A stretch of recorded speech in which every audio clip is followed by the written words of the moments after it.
Welcome back to my channel. It's Angela, and welcome to January 6th, 2025. This is Monday morning. We got like 12 inches of snow, which never happens here over a 2-day period. The sun is out today, which we haven't seen in 3 days, and everybody's shoveling their driveways. My husband actually went out earlier and shoveled ours, but he would periodically go out there and shovel everything off as it was storming, so we didn't have it as bad as my neighbors over here who's been out there for over an hour shoveling their driveway. But anyway, today is Monday. Normally I'd be at work right now, but they closed it because the entire state is pretty much one ice cube under tons of snow. So everything is closed today. So I thought I would do a mediumship reading today. I keep saying I'm going to do these more often. I'm supposed to be doing these because I am a medium. And I usually just pull whatever. Usually I will do a mediumship reading at lunch or on my first break at work. I will, because there's a lot of energy at work, and if I don't, it kind of builds up, and I can feel it like weighing me down. But I'm trying to figure out how to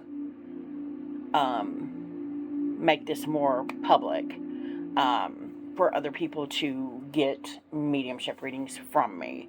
I'm not charging anything because to me I'm still a noob at it.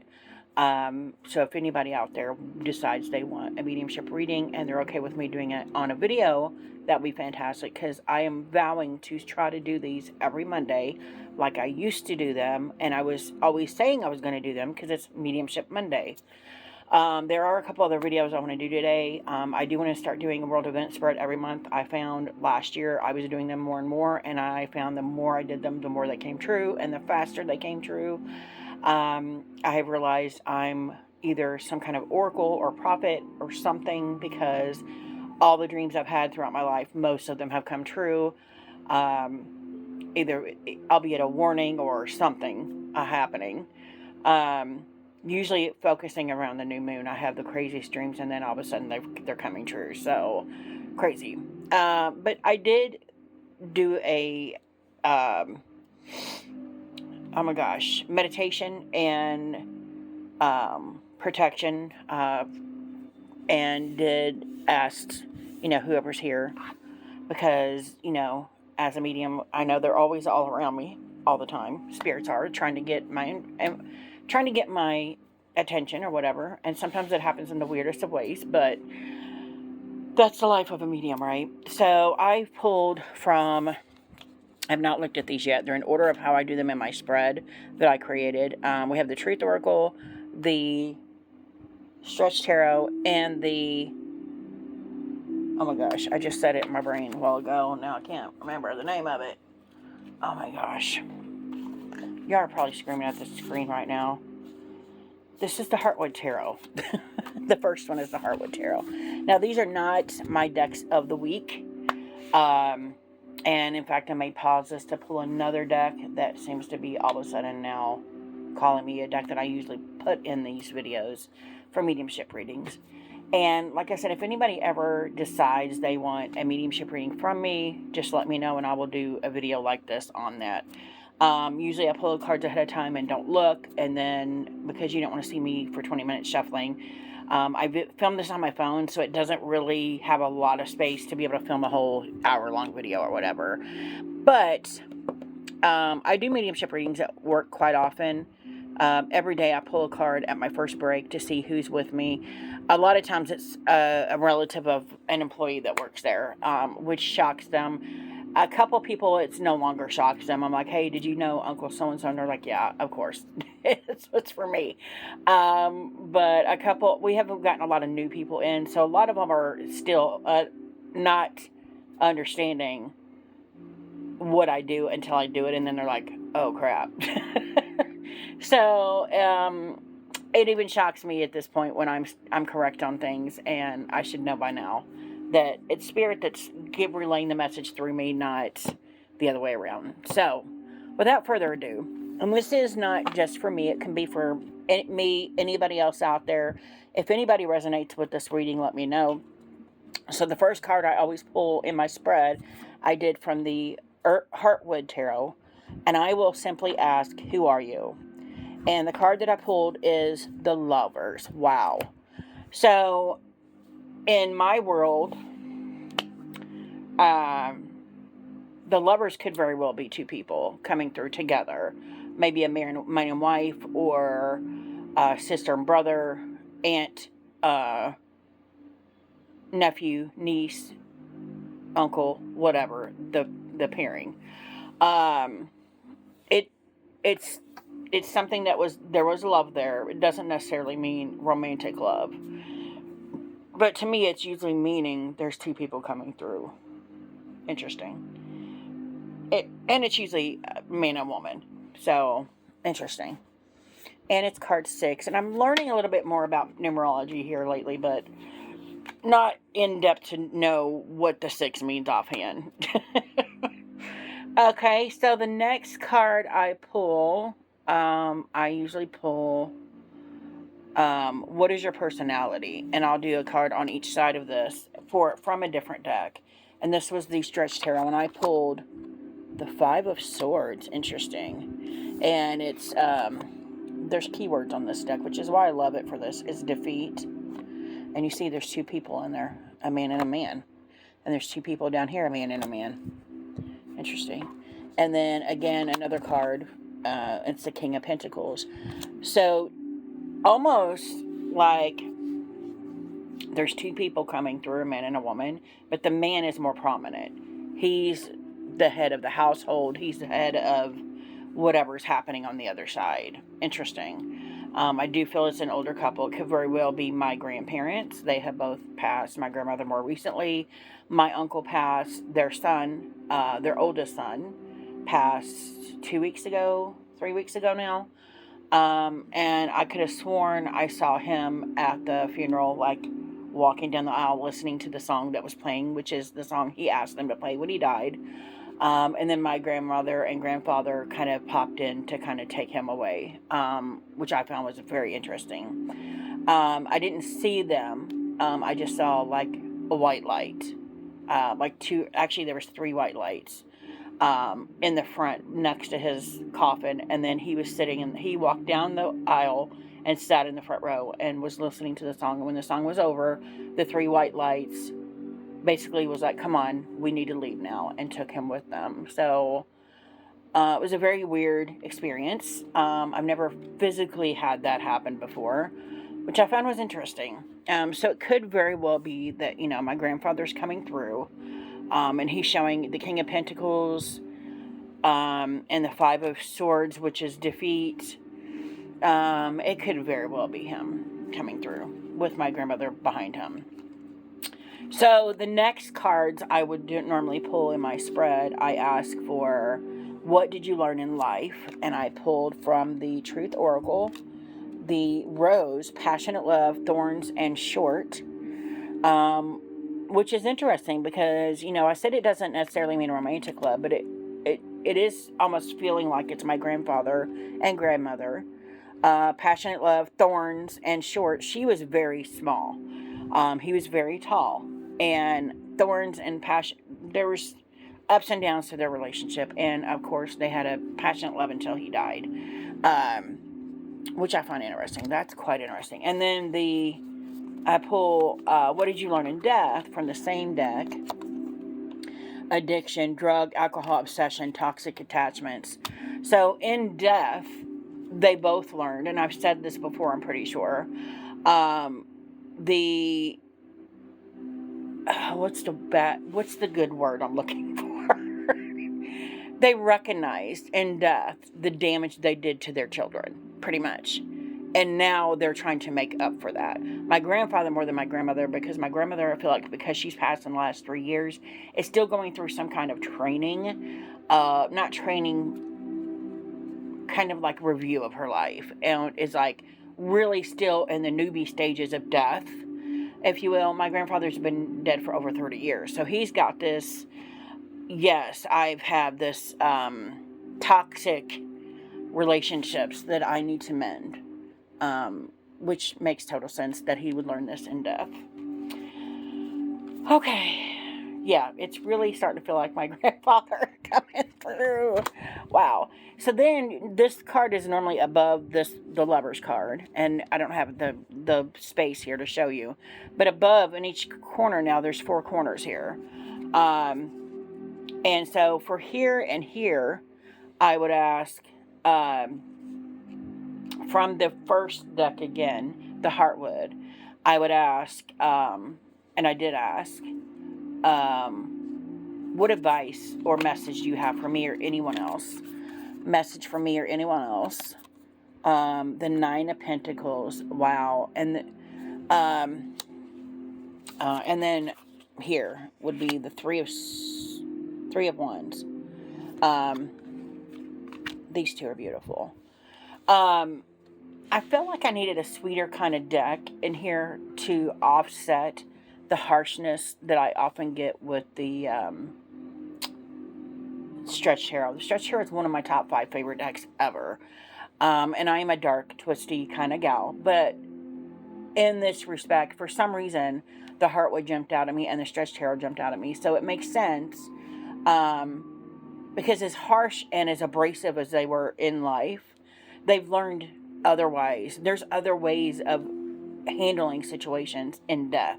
So I find it interesting that these 2 decks yelled at me to pull them off the shelf, and they are literally how I feel about this reading, where in life there was things that they needed to fix and they didn't, and in death they're more sweet, kindness, like there's a different side of them coming through, or something they've learned coming through. The 9 of Pentacles, I often think, and I thought of the King of Pentacles here, I thought the same thing. My grandfather owned a lot of land and a lot of cows. He was a huge farmer when he passed. So he left this life a wealthy man, leaving my grandmother set up for the rest of her life. All of their kids were grown and gone by then. So, and they had grandkids, me being one of them. I was 17 when my grandfather died. I'm now 48. So he's been gone a long time. But I often see the 9 of Pentacles. We see usually the 9 of Pentacles with the woman with the falcon on her arm, and she's in the lap of luxury. And going through Lisa Pepez's Unlocking the Tarot, I've learned, I think that's the word for this card, that legacy to me fits better in this card than luxury does. I think it may have been something else I put in a different card, but this often feels very. I now want to pull the book. Hold on a second. Okay, so I did put luxury here. What I put in the 10 of Pentacles is legacy, which is what she put. But that can also be 9 is set up for 10. You know what I'm saying? Which makes total sense here to me. And then the 3 of Wands is. I feel like it's my grandmother coming through. I didn't achieve all the things I wanted to do, but you have a different choice, is exactly what I'm hearing in this. And usually these go up in the corners here from this side. So then the next question I would ask is from my... Oh, and then I pull a card that's the bottom of the deck after that. And we got the 10 of Swords. I actually pulled randomly from my... oh my God, Dreaming Way this morning. And it basically said I was going to die. And soon. And I'm like, what? And it was saying, yes, a literal death. And then I had my friend pull cards. And she's like, no, it's talking about an opportunity dying away. And I'm like, ooh. So that brought a different perspective on the card. And this is crazy because I've always wanted to be a writer. I haven't been writing in quite some time. And the 10 of Swords in a book, several books. And it's right here it says sorrow, despair, grief. So it's almost like I'm giving up on the idea of being a writer. It's almost like, yeah, that I'm giving up on writing when that's not something I want to do. Interesting. But that was the bottom of the deck here. And I see, it almost feels like they're like, we're watching you. We know that you're on the verge of giving up on your dream. But the Three of Wands is like, the path is lit. All you have to do is walk it. Interesting. So, the next two cards I would pull would be from the Stretch Tarot, and it would go in this corner and up in this corner, which we don't have enough room here. But I did pull two cards, and this would be How Did You Die? We got Judgment, which is my card of the year. And the Three of freaking Swords, that's my grandfather. So, totally my grandfather. You know how I know? He died of a heart attack. He had stents put in several months before he died. And I've told this story many times. This is Sorrow is the Three of Swords, and we have Sorrow and the Ten of Swords here also. Wow. Wow. Full on chills. So my grandfather, several months, I would say 8 to 12 months before he passed, he had a couple stents put in.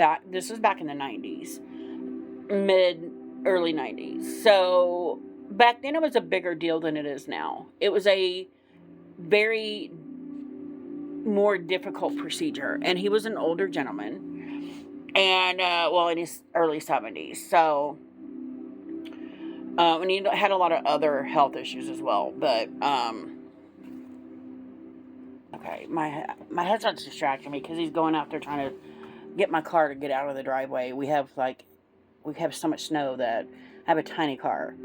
So it's funny because all I hear him is he's stuck in the driveway. That's weird. Anyway, my grandfather had stents put in a couple months after he had the stents put in. He came home. He was a farmer.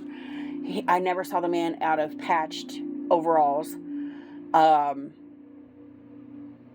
work boots. That's his whole attire was work boots and overalls that were always patched at the knees. And he brought home one day a suit, which my grandmother's like, you just wasted money. This is first of all, it's 2 sizes too small. And you've never worn a suit in your life, not even at our wedding. Like, it's never going to happen. And he said, well, I feel like I'm going to need it soon. And then for a man that has always ate meat and potatoes, he started eating salads, requesting that she make him salads. And she's like, what is happening? Like, she said his whole appetite changed. And then the day he died, the story goes that he went to go check on the cows. And my grandmother said, be back by dark. I'll have dinner ready. He said, okay. Dark came and went, and it started getting twilight, dark. And he wasn't home yet. So she asked my uncle, who lived on the property, but a little bit away from them, to go look for him in the pasture. And he found him in the pasture,